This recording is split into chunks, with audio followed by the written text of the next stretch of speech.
నమస్కారం. కొంచెం ఆలస్యమైంది, అరగంట. నందిపేట మండలంలో కార్యక్రమాలు వల్ల ఇవాళ రాష్ట్రంలో రైతులని సిస్టమేటిక్గా రైతులని నాశనం చేస్తున్నాడు ముఖ్యమంత్రి కేసీఆర్. దుబ్బాక ఎన్నికలలోనే అప్పుడే చెప్పిన, ప్రచారంలో చెప్పిన, మక్కలు కొంటా అంటున్నాడు. మిగిలిన పావుమందం 75% దాకా అప్పటికే అమ్మేసుకున్నారు. 900 రేట్లకి అమ్మేసుకున్నారు. మిగిలిన కొంటా అన్నాడు. అది ఉట్టి దుబ్బాక ఎలక్షన్ కోసమే. దుబ్బాక ప్రాంతంలో కూడా మక్క పండుతుంది కాబట్టి అబద్ధాలు చెప్తున్నాడు కేసీఆర్ అని చెప్పడం జరిగింది. ఎన్నికలు అయిపోయి కూడా ఇన్ని రోజులు అవుతుంది, మక్క కొంటలేడు. అన్నిటికంటే మించి ఇలా వరి ప్రొక్యూర్మెంట్ కూడా మంచి స్పీడ్ అందుకున్నది. సన్నవరి ఏమన్నాడు, సన్నవరి ఏమన్నాక ఎంత పంటకి రోగాలు వచ్చినాయి, దిగుబడి ఎంత తక్కువ వచ్చింది, అవన్నీ పక్కకు పెట్టుర్రి. పెట్టుబడి ఎంత ఎక్కువైంది అవన్నీ పక్కకు పెట్టుర్రి. ఇలా మంచి ధర రావాలి, మంచి ధర కేసీఆర్ ఇప్పిస్తా అని అన్నాడు కేసీఆర్ మాటలనే ఇందాం ఒకసారి రివైండ్ చేసుకోరు మనం.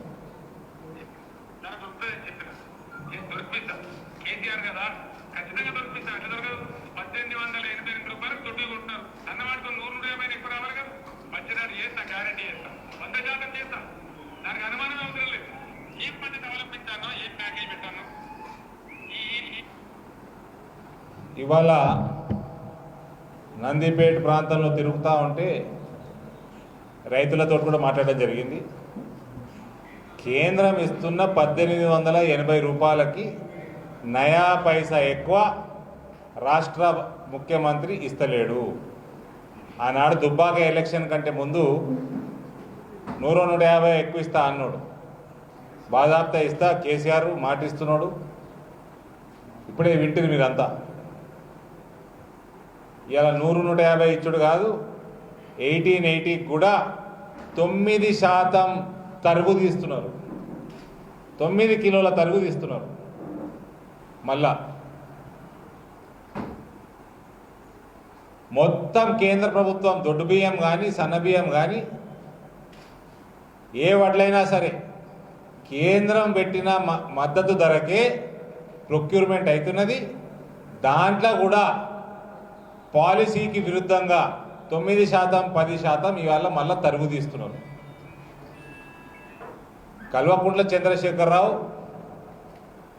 మక్క రైతులందరినీ కూడా పోల్ట్రీ ఫాములకు అమ్మేసిండు. కేంద్రం ఎంఎస్పీ పెట్టినాక కూడా ఆ ధరకు కాకుండా వాళ్ళని గాలికి వదిలేసిండు. వాళ్ళు బయట 900 రూపాయలకు అమ్మాల్సి వచ్చింది. రైస్ మిల్లింగ్ అసోసియేషన్కి వరి రైతుల్ని మొత్తం అమ్మేసిండు. వాళ్ళు ఇష్టానుసారంగా కొనుగోలు చేస్తున్నారు. 9%, 10% తరుగు తీసుడు. పోయినసారి అదే ఇబ్బంది, ఈసారి కూడా మళ్ళా రైతుల్ని నానా హింస పెడుతున్నాడు. అమ్మేసిండండి. రైస్ మిల్లింగ్ అసోసియేషన్ వాళ్ళు ఈ 10% తరుగు తీసుకుంటా మళ్ళా తూకం ప్రతి జాగల వేబ్రిడ్జ్లలో గడబడే. వీళ్ళకి ఇంతనా బుద్ధి ఉండాలి. మీ సెక్రటరీ దొంగ. మన జిల్లాకు సంబంధించిన state rice Miller association secretary దొంగతనం బయటపడి దొంగ దొరికిండు. 25,000 రూపాయల పెనాల్టీ పడ్డది. దొంగల్ని ప్రముఖమైన స్థానం సెక్రటరీగా పెట్టుకున్న అసోసియేషన్ రైస్ మిల్లర్ అసోసియేషన్. రైతులని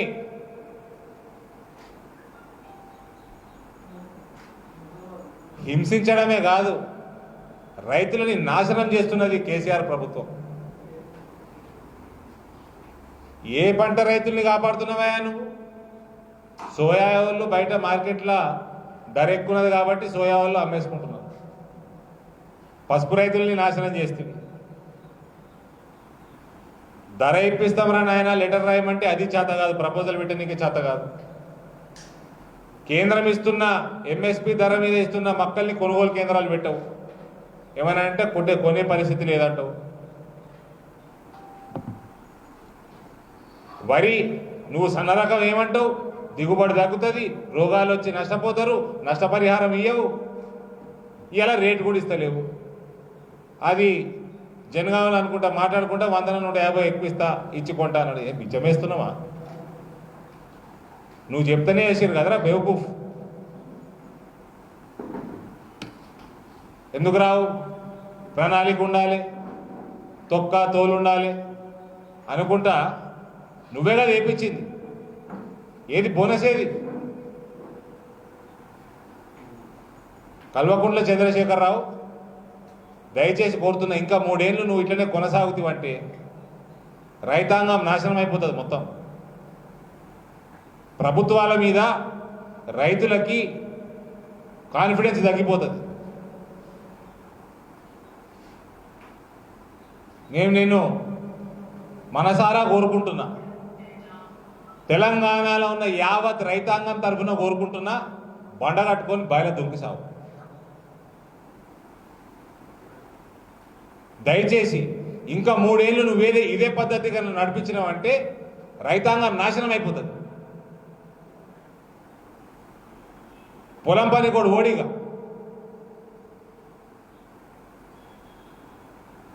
ఏమన్నంటే కమెంట్ల మీద పసుపు బోర్డని అంటారు. అది అనేటోళ్ళ 10 మందిలో 8 మంది ముస్లింలు. వాళ్ళు ఏనాడు పొలంలో అడుగు పెట్టింది లేదు, పసుపు పండించింది లేదు, వాళ్ళు బీజేపీ జెండా కట్టింది లేదు, ఓటేసింది లేదు. దేశంలో ప్రధానమంత్రి సబ్కా సాత్ సబ్కా వికాస్ సబ్కా విశ్వాస్ అనుకుంటా లక్షల ఇండ్లు కోట్ల ఇండ్లు ముస్లిం మహిళలకు కట్టిస్తా ఉంటే వాళ్ళకి ఎన్నడూ లేని రిజర్వేషన్ ఎకనామికల్లీ బ్యాక్వర్డ్ క్లాసెస్కి తీసుకొచ్చి పెడితే 3 ఏళ్ళు అవుతున్నది ఇప్పటికీ ఈ రాష్ట్రంలో పెట్టని ముఖ్యమంత్రి.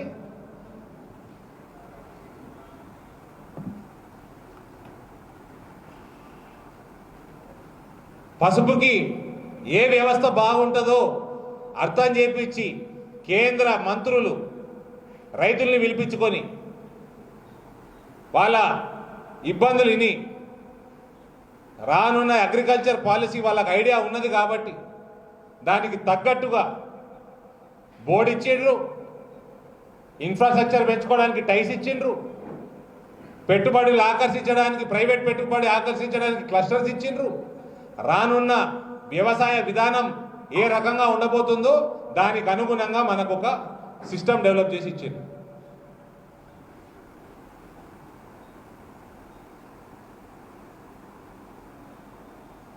ఒక దూరదృష్టితోటి కేంద్ర ప్రభుత్వం ఇంట్రెస్ట్ తీసుకొని తెలంగాణ రైతాంగం మీద ప్రత్యేకంగా ఇందూరు పార్లమెంట్ సెగ్మెంట్, నిర్మలు, ఈ బెల్ట్ రైతాంగం మీద ఒక వ్యవస్థ తీసుకొని వస్తే చెత్త ఛానళ్ళు 3-4 పెట్టుకున్నాడు. ఈయన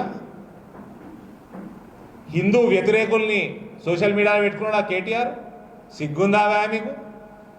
రైస్ మిల్లర్ల దగ్గర మామూలు తీసుకుంటున్నారు మీ కుటుంబం 10% ముంచేసుకుంటా, మళ్ళా తరుగు తీసుడే కాదు బరువులో కూడా ముంచేసుకుంటా. సిగ్గు లేకుండా మీ సెక్రటరీకి కూడా 25,000 జుర్మానా పడ్డది. మళ్ళీ ఎవడో ఎమ్మెల్యేనో ఎవడో ఫోన్ చేస్తే వదిలేసారు, మళ్ళా దందా చేసుకుంటుండు.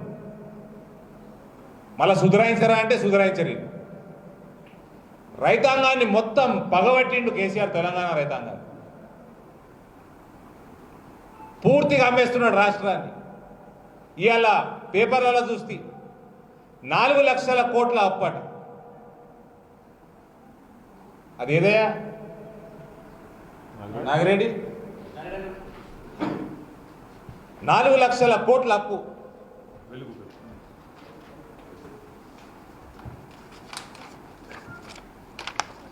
ఇరిగేషన్కి 97,000 కోట్లు, అంటే 1,00,000 కోట్లు. మిషన్ భగీరథ నీ బొంద భగీరథ 30,000 కోట్లు. నీళ్ళేరా భయ్? ఆ కొంగర కలాన్లా మీటింగ్ పెట్టినప్పుడు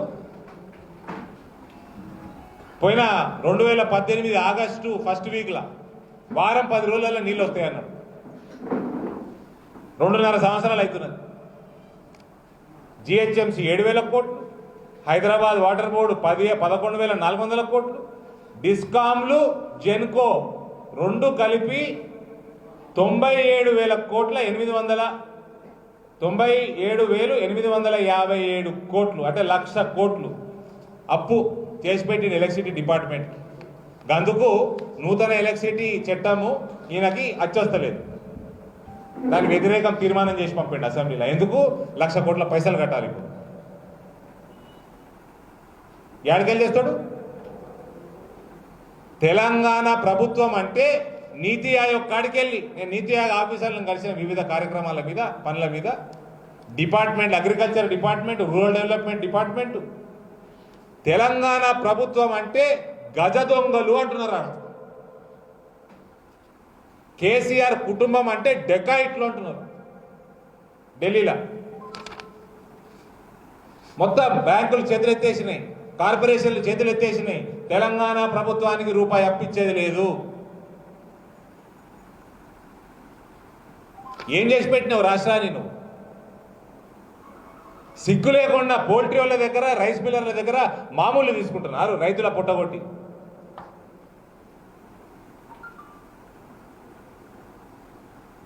అసలు మీరు ఏ ముఖం పెట్టుకొని ప్రజల ముందర తిరుగుతున్నారు? నిజంగా కూడా తెలంగాణ ప్రజలు చాలా పెద్ద మనసు ఉందయ్యో. మీ ఏ ముఖాలు పెట్టుకొని వస్తే తిరుగుతున్నారు దుబ్బాకల? అయ్యా కొడుకుల ముఖం లేదు, అల్లుడిని పంపించారు. సిగ్గులేని పుట్టుబడి అయిపోయింది వీళ్ళకి. యావత్ తెలంగాణ రైతాంగం కోరిక మేరకు నేను నిన్ను మనస్ఫూర్తిగా అడుగుతున్నా, దయచేసి బండ కట్టుకొని బయలుదుంపు. నువ్వు ఒక శనిలాగా తయారైనావు తెలంగాణ రైతాంగానికి. నీకు ఏమి ఇచ్చేది లేకుంటే నువ్వు ఎవడేమన్నాడు, నేను ఎవడు చెప్పానని మీకు సన్నాలు ఏమి ఇవ్వని రైతులతోటి.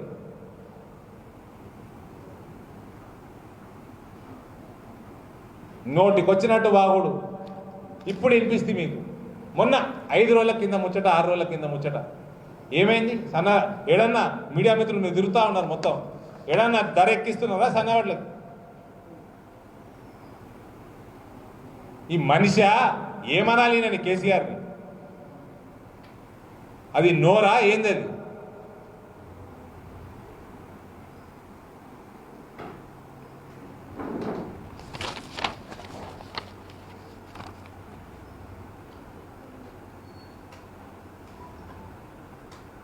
రైతులు, తెలంగాణ రైతానికి నేను విన్నవించుకుంటా ఉన్నాను.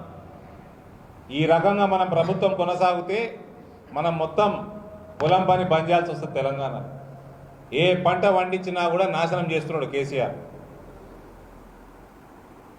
ప్రభుత్వం అన్నది ఆదుకుంటందుకు నయా పైసా ముందుకు వస్తలేదు.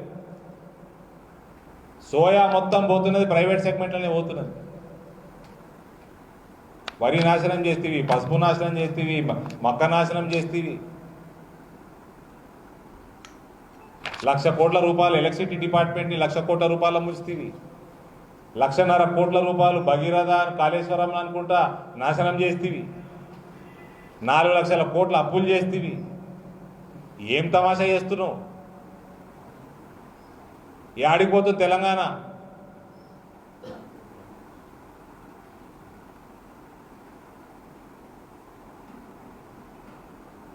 Reaching point of no return.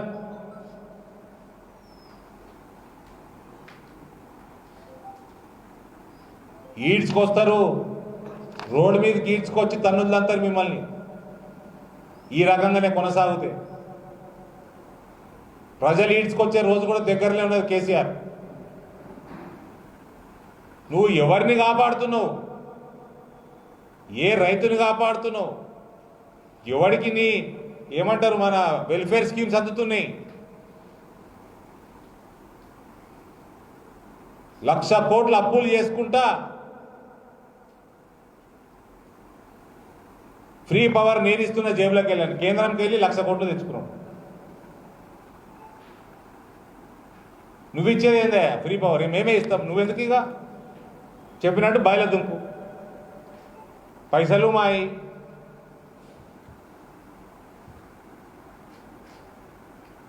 టోటల్గా ఖేయాస్ చేసి పెట్టిండు మొత్తం రాష్ట్రాన్ని.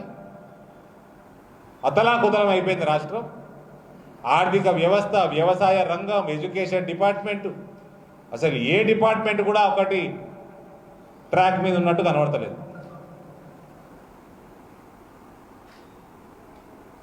ఏమనంటే అమెజాన్ వాడు నువ్వెందుకు రా? 25 ఏళ్ళకెళ్ళి చూస్తున్నా హైదరాబాద్. ఈ కేటీఆర్ అమెరికాల ఏం ఉద్యోగం చేసుకుంటున్నా అప్పటికెళ్ళి చూస్తున్నాం. హైదరాబాద్లో సాఫ్ట్వేరు,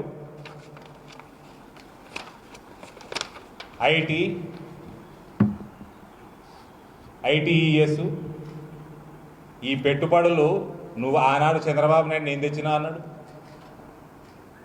రాజశేఖర్ రెడ్డి గారి సమయంలో వచ్చినాయి, ఇప్పుడు వస్తున్నాయి. హైదరాబాద్కి, బ్రాండ్ హైదరాబాద్కి అవి ఎట్లన్నా వస్తాయి. మీరు జడగొట్టకుంటే చాలు. ఒక్క ఇండస్ట్రీ తెలంగాణలో ఓపెన్ చేసిన దుర్మార్గాన పోలే పాపాన పోలే. ఒక్క ఇండస్ట్రీని ఇక్కడ ఇన్వైట్ చేసిన పాపాన పోలే.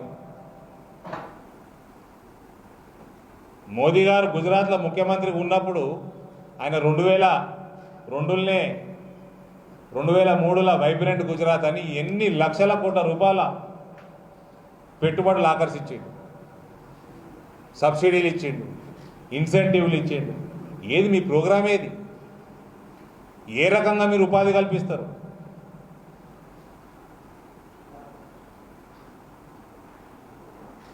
హెల్త్ చూస్తే నాశనమై పెట్టిన ఆరోగ్య వ్యవస్థని. బీమా లేదు, కంప్లీట్ కొలాప్స్ తెలంగాణ అడ్మినిస్ట్రేషన్. మళ్ళా డైలాగులు కొడతాడు సిగ్గు లేకుండా మనిషి. కేసీఆర్ ఇస్తానని ఇస్తాడట, ఏంది ఇచ్చేది?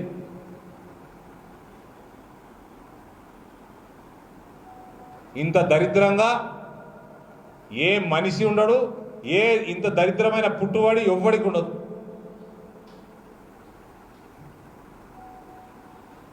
నిజంగా రైతులు ఏం ఊహించుకొని టీఆర్ఎస్కి మనం అందరము అప్పుడు 2014 మళ్ళా మభ్యపెట్టి 2019లో మనం వేసుకున్నామో, కానీ నిజంగా మనని టోటల్ రైతాంగాన్ని అలా నాశనం చేయడానికి కంకణం కట్టుకున్నాడు కేసీఆర్.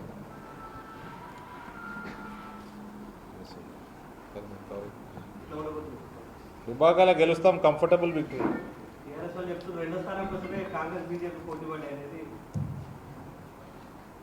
చెప్పిండు కదా కేసీఆర్, ఇప్పుడే వినిపిస్తే కదా. ఎందుకు దానికి ముచ్చట ఎందుకు? ఇవాళ 7వ తారీఖు, 2 రోజులు అవుతాయి తెలిపోతుంది. బీజేపీ గెలుస్తుంది, టీఆర్ఎస్ సెకండ్ వస్తుంది, కాంగ్రెస్కి డిపాజిట్ రాదు. 2 రోజుల క్రితం ఏఐసీసీ కార్యదర్శులు జిల్లాలో పర్యటించారు. వ్యవసాయ బిల్లుకు వ్యతిరేకంగా సంతకాలు సేకరణ చేస్తున్న 20 కోట్ల మంది రైతుల సంతకాలు చేస్తున్నారు. ఎవరు? ఏఐసీసీ కార్యాలయం. ఏఐసీసీ అంటే ఏంటి?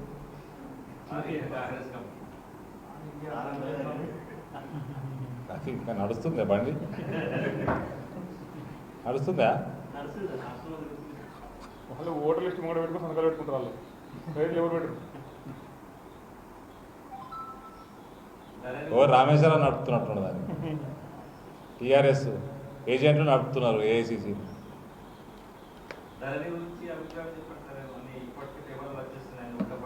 ఏది?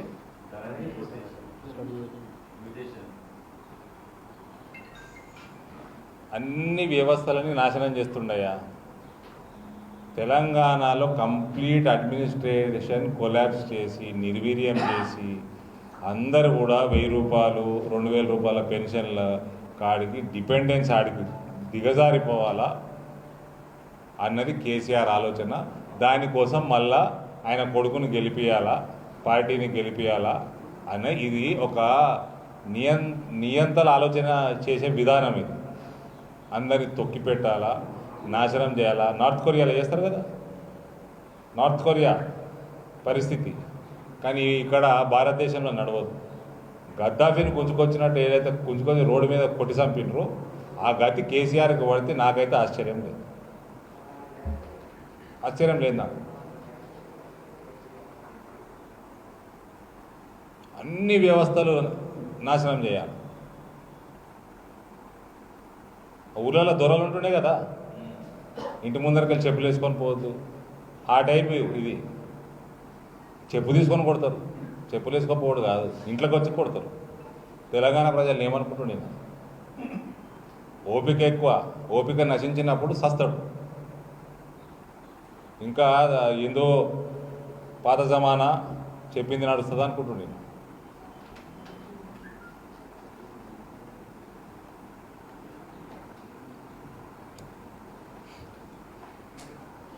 రైల్వే మంత్రులు పరిశీలించారు కదా, ఏమి గుర్తించారు?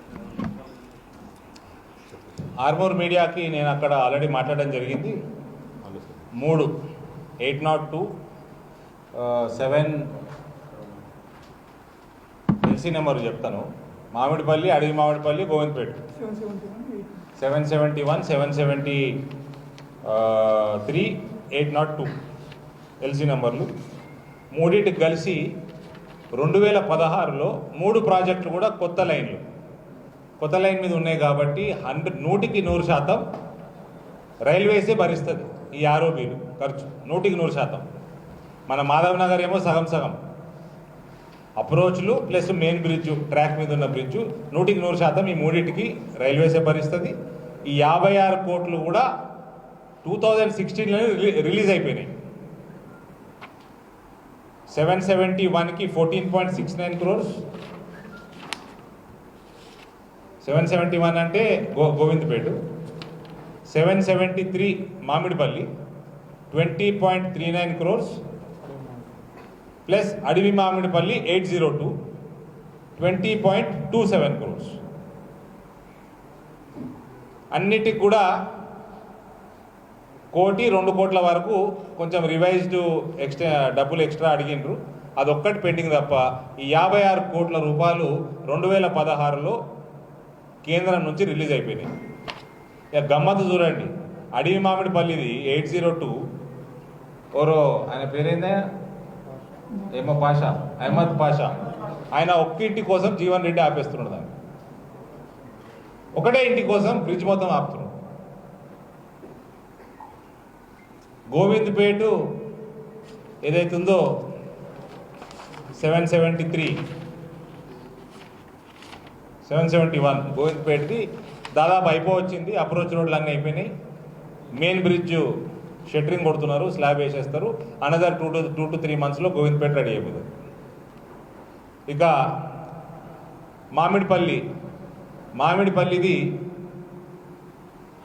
అనవసరమైన రాజకీయాలు చేసుకుంటూ ల్యాండ్ అక్విజిషన్ చాతగాక దాని డిజైన్ మార్చి, ఇప్పుడు 4 ఏళ్ల తర్వాత డిజైన్ మార్చి దాన్ని డబల్ చేసారు ఎస్టిమేషన్స్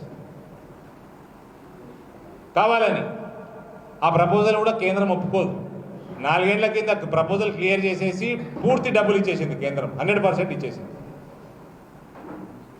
కాంట్రాక్టర్ని బెదిరించుకుంటూ కాంట్రాక్టర్ల దగ్గర పైసలు మింగి వాళ్ళని పని చేయనీయకుండా ఇలా డిజైన్ మార్చి ల్యాండ్ అక్విజిషన్ చేత కాకుండా మామిడిపల్లిది టోటల్ కాంప్లికేషన్ చేసి పెట్టిండ్రు. ఇక అడవి మామిడిపల్లిది నాకు రైల్వేస్ నుంచి నెక్స్ట్ వీక్ ఈ మూడింటి మీద పక్కడబంది ప్రణాళిక కావాలా, నాకు నెక్స్ట్ ఇయర్ ఇవన్నీ కంప్లీట్ కావాలా యాజ్ పర్ షెడ్యూల్ అని కాంట్రాక్టర్లు కూడా వార్నింగ్ చేయడం జరిగింది. రైల్వేస్ ఆఫీసర్లను పిలిపించినాము, ఆర్ఎన్బిఓలను పిలిపించినాము, ఆర్డీఓలను పిలిపించినాము. ల్యాండ్ అక్విజిషన్ ప్రాబ్లం అయితే సిర్ఫ్ అక్కడ మామిడిపల్లికే ఉంది, అడవి మామిడిపల్లికి అయిపోయింది ల్యాండ్. ఒక ఇల్లు ఒకటి జరపాల. కాబట్టి ఈ రెండింటిది నాకు గోవిందపేట ప్లస్ అడవి మామిడిపల్లిది నెక్స్ట్ ఇయర్ ఖచ్చితంగా అయిపోతాయన్న నమ్మకం ఉంది. మామిడిపల్లిది మటుకు జీవన్ రెడ్డి చాలా కాంప్లికేట్ చేసి పెట్టిండు. దాన్ని ఆ చిక్కుముడి తీయాలి ఎంబడవాడి. అది update. Thank you. Madhav Nagar అయితే మీ అందరికి తెలుసు, బ్రహ్మాండంగా హై స్పీడు ఆ రోజు దిశ మీటింగ్లో వాళ్ళని ఎక్స్పోజ్ చేసి ప్రశాంత్ రెడ్డిని, దాని తర్వాత టోటల్ శాంక్షన్ చేసి ఇప్పించేసినాము, డబ్బులు శాంక్షన్ చేయించేసినాము రైల్వే బోర్డు నుంచి. కంప్లీట్గా అయిపోయింది. ల్యాండ్ అక్విజిషన్ చేసుకోవాలా, పనులు మొదలు పెట్టుకోవాలా. నేను మాకు ఇది కూడా చెప్పేస్తా, మీకు అప్డేట్ ఇచ్చేస్తా, మీరు రాసుకోండి. జరా రైతులది మాత్రం డైవర్ట్ చేయకండి. ఇది రాసేది ఉంటే రైల్వేస్ది ఇంకోటి రాసుకోండి.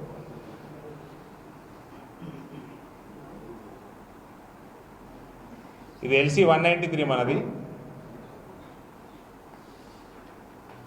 టెండర్లు ఈ బుధవారం కానీ గురువారం కానీ టెండర్లు కాల్ ఫార్ చేస్తున్నారు railways Madhav Nagar.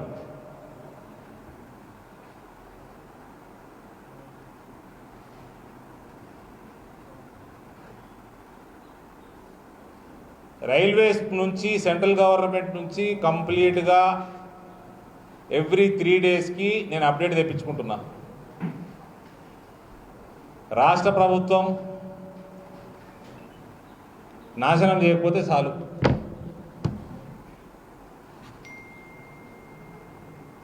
Last time బోధంది కూడా చెప్పిన మీకు, మెయిన్ రోడ్ మీద ఉన్నది కదా బోధంది, అది కూడా చెప్పిన. వీళ్ళ దగ్గరనే పెండింగ్ ఉన్నది, ఇంకా ప్రశాంత్ రెడ్డి దగ్గరనే పెండింగ్ ఉన్నది. ఆ మాధవ్ నగర్ 10 నెలలు పెట్టుకున్నాడు, ఆ బోధంది ఇంకా పెండింగ్ ఉన్నది.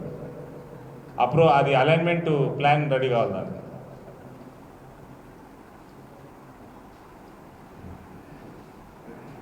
ఓకే.